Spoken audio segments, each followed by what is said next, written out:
Yeah, so today I'm going to be talking about Frontier in Space, which is the third story in season 10 of Doctor Who. A story I feel like I've seen quite a few times.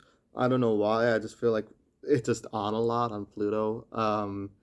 But yeah, I rewatched this as part of the review series, and I think it holds up pretty well, though I do think it's very flawed as a story.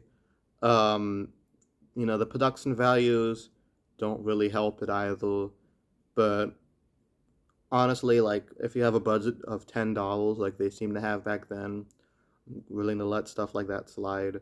The main problem with the story is that the Doctor and Joe kind of fall into this pattern where they get kidnapped, put in jail, escape, and then kidnapped again.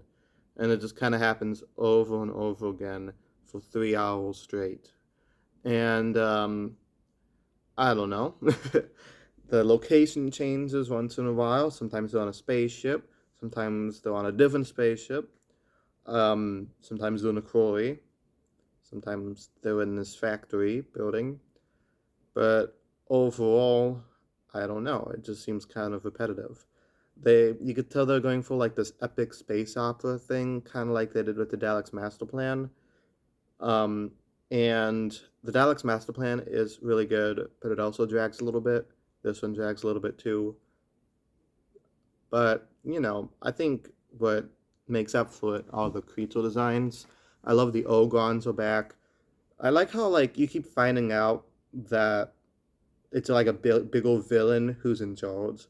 Like, it's the Ogrons. Who are the Ogrons working for? Oh, they're working for the Master. Who's the Master working for? Oh, turns out he's working for the Daleks. I like how there was, like, always a big old fish.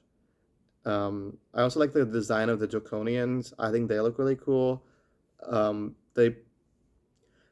They're able to like make the mask work so the actors could still emote while speaking. I think that's very good. So like you could actually see them as a whole different civilization instead of just people in rubber masks. So I think they do a really good job at that. I also like the Earth President lady. I thought she was kind of cool. Um, this is also the final appearance of Roger Delgado's Master, because unfortunately, a few months after this aired, he was involved in a car crash and he died, which is unfortunate because he's such a great Master. He's the original, if it wasn't for him, nobody else would be the Master. And he gives a great performance here as well. I like how he just kind of randomly comes in the middle of the story. Like he's just there, no build up, it's just bam. But he has such like charm but evilness at the same time, and he's really good at like he's really funny in his story as well. Like his banter back and forth with Joe and the Doctor, and like when he was like yelling at the Ogron, and the Ogron was like, "That's all ship," and he's like, "Yes, because we're following them." Like stuff like that is really funny. I also love the banter between John Pertwee's Doctor and Joe Grant, played by Katie Manning.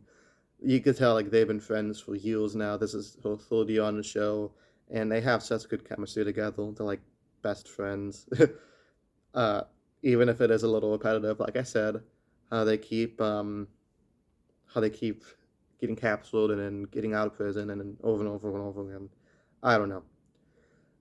But well, I'd like to see the Draconians come back in a future story. I think that'd be kind of cool. But knowing Russell these days, he'd probably just butcher it. But I think they could have like a neat story similar to like the Zygon invasion with the Peter Capaldi. That would be kind of a cool like political thriller. Because the whole thing is like the Ogons and the Master and the Daleks are tricking the humans and the Draconians into fighting each other. I feel like that could be done really good in like a modern day sense.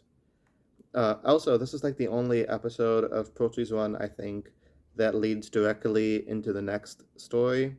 I feel like this happened a lot in William Hartnell and Patrick Troughton episodes, where the end of the story would lead on a cliffhanger to the next story, which is kind of cool. I wish they do that more often because it gives the show a sense of serialization beyond the individual stories. Like it seems like it never ends. So yeah, I thought this is a pretty good story, though it does get a little repetitive.